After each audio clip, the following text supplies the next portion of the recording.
Oke, mari kita bedah ini. Di depan saya sudah ada laporan analisis operasional donor darah harian. Awalnya saya kira ini cuma ya angka-angka biasa, tapi begitu saya buka, wah ini ada ceritanya. Misi kita hari ini menggali cerita tersembunyi di balik setiap kantong darah. Hal pertama yang langsung bikin saya penasaran itu profil pendonornya. Hampir 74%. Itu kan berarti 3 dari 4 pendonor itu pria.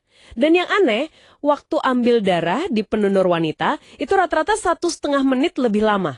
Awalnya saya pikir kebetulan aja, tapi ternyata ada alasan biologisnya ya. Betul sekali.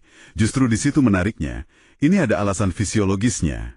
Pria itu kan cenderung punya volume darah dan kadar hemoglobin yang lebih stabil. Nah, durasi yang lebih lama pada wanita itu seringnya karena ukuran vena yang lebih kecil. Jadi karena venanya ya? Masuk akal, masuk akal. Iya, kelihatannya sepele, tapi ini ngaruh banget ke efisiensi.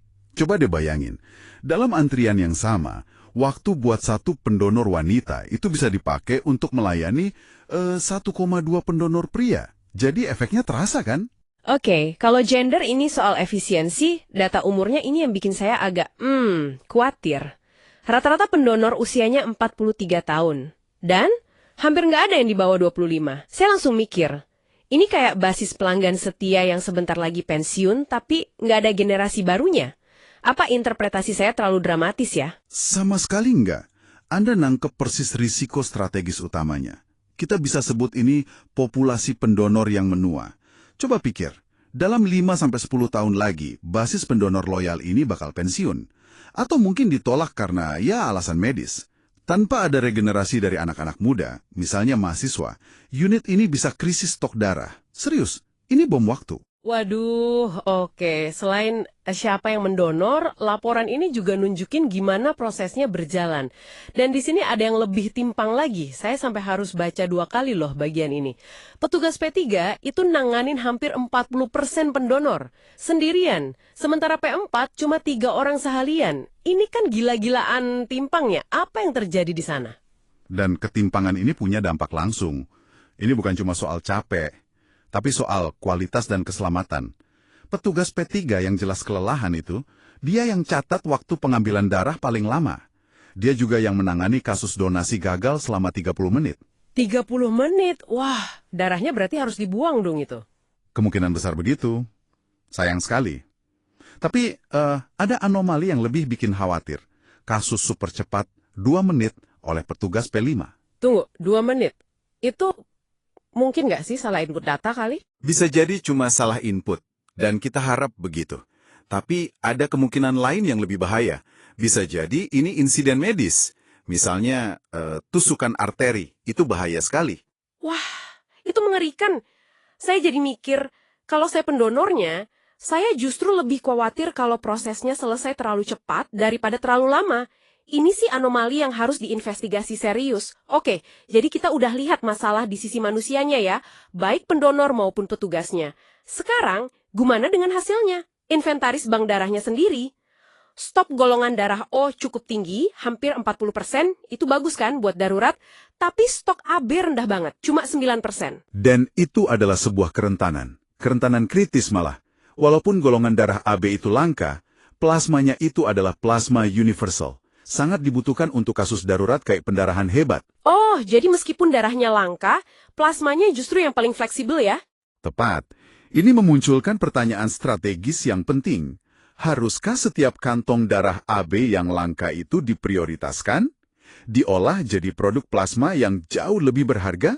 Dan itu pasti dilema besar ya di lapangan. Di satu sisi butuh darah utuh AB, tapi di sisi lain plasmanya bisa lebih berguna. Sulit. Oke, jadi kalau ditarik benang merahnya nih, data ini ngasih gambaran sebuah sistem yang sangat bergantung pada demografi spesifik, yaitu pria parubaya. Dan sistem ini menghadapi ancaman keberlanjutan sambil bergelut dengan inefisiensi internal yang beresiko bagi keselamatan. Tepat sekali. Analisis ini menunjukkan kalau donor darah itu bukan cuma soal lihat baik, tapi juga soal sistem yang harus berjalan dengan presisi. Jadi, ada pertanyaan untuk Anda renungkan. Saat Anda melihat sebuah sistem yang berjalan, entah itu di rumah sakit, kantor, atau bahkan kafe favorit Anda, coba pikirkan, ketidakseimbangan tersembunyi apa ya yang mungkin sedang menentukan keberhasilan atau kegagalannya? Selamat datang di The Deep Dive. Oke, jadi Anda mengirimkan kami sebuah dokumen analisis operasional yang luar biasa detail ya dari sebuah unit donor darah PMI. Misi kita hari ini, kita mau bedah gimana caranya sebuah layanan krusial seperti ini bisa bertahan atau bahkan unggul selama bulan Ramadan. Dimana kan semua pola hidup kita praktis berubah total. Betul sekali. Dan perubahannya ini fundamental loh. Bukan sekedar penyesuaian jam kerja biasa. Dokumen ini menyorot satu detail yang sangat kritis. Trombosit. Ini salah satu komponen darah paling penting dan masa simpannya cuma 5 hari. Wow, 5 hari? Iya. Jadi bisa dibayangkan, kalau jumlah pendonor anjlok di minggu pertama Ramadan, stok itu bisa habis total, tepat di saat paling dibutuhkan. Ini benar-benar pertarungan melawan waktu. Wow, tekanannya tinggi banget. Oke, mari kita bedah ini. Jadi, tantangan utamanya tuh apa sih yang mereka hadapi pas Ramadan tiba? Tantangannya itu ada 2 lapis dan saling berhubungan. Pertama itu dari sisi pendonornya sendiri. Oke. Secara fisik, ya jelas. Puasa bisa bikin dehidrasi ringan, jadi ada resiko pusing atau pingsan kalau donor di siang hari. Tapi yang lebih besar itu justru hambatan psikologis. Maksudnya? Banyak yang masih khawatir kalau donor darah itu bakal membatalkan puasa atau bikin badan jadi lemas. Padahal kan fatwa MUI sudah jelas memperbolehkan. Jadi ada keraguan dari pendonornya itu sendiri ya? Lalu efeknya ke operasional UDD-nya gimana? Efeknya itu kekacauan jadwal. Pola kedatangan pendonor itu geser total. Geser gimana tuh? Puncak keramaian yang tadinya jam 9 sampai 11 pagi, itu pindah sepenuhnya ke malam hari setelah buka puasa. Kira-kira jam setengah 8 sampai jam 10 malam. Akibatnya, siang hari itu jadi zona mati. Sepi banget. Tapi malamnya mereka langsung kewalahan di serbu pendonor. Tepat sekali.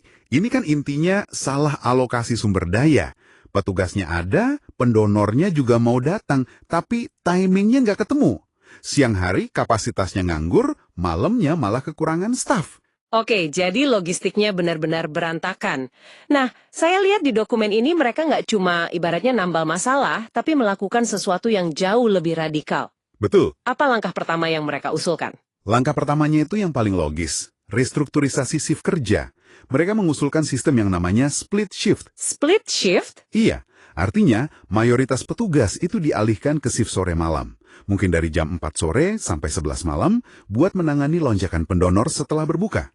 Shift pagi tetap ada, tapi isinya tim minimalis saja. Buat layanan darurat dari rumah sakit. Itu solusi yang cerdas. Jadi menyesuaikan jumlah orang dengan alur permintaan yang sebenarnya. Tapi kan itu baru menyelesaikan masalah antrian. Gimana dengan stok trombosit yang kritis tadi? Nah, ini bagian keduanya. Manajemen stok yang agresif. Solusinya itu nggak cuma nunggu pendonor datang. Oh, jadi mereka proaktif. Sangat proaktif. Tim di malam hari itu diinstruksikan untuk memprioritaskan penggunaan kantong darah triple pada pendonor yang fit. Kantong jenis ini bisa menghasilkan trombosit. Jadi, setiap donor di malam hari potensinya dimaksimalkan. Menarik. Bahkan, dokumen ini menyebut strategi telerekrutmen. Mereka aktif menelpon pendonor rutin, terutama yang golongan darahnya langka seperti AB+, lalu mengundang mereka datang. Pakai insentif. Tepat, ada insentif khusus seperti paket sembako Ramadan.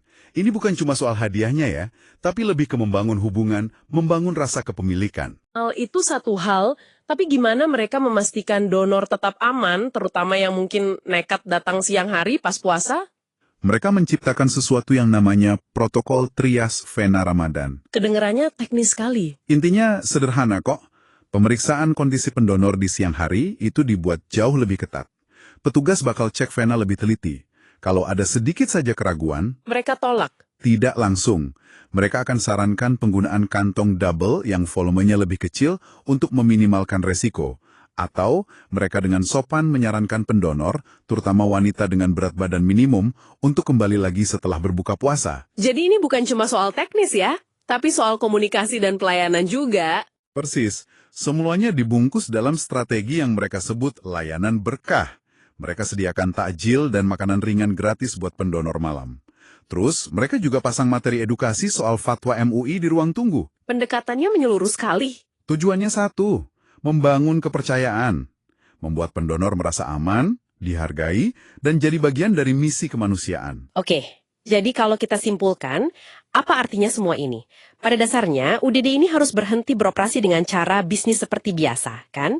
Data ini mendorong mereka bertransformasi total, dari model yang reaktif, jadi strategi proaktif yang memindahkan pusat gravitasi pelayanannya sepenuhnya ke malam hari. Tepat. Dan kalau kita tarik ke gambaran yang lebih besar, ini adalah studi kasus mikro yang brilian soal kelincahan organisasi. Ini menunjukkan gimana sebuah layanan vital harus mampu beradaptasi secara radikal, bukan cuma ikut jam kerja, tapi ikut ritme, budaya, dan sosial komunitasnya. Ini memunculkan sebuah pertanyaan untuk Anda renungkan. Di sektor mana lagi kita melihat kebutuhan mendesak untuk transformasi operasional serupa saat pola perilaku manusia berubah secara drastis dan bisa diprediksi seperti ini?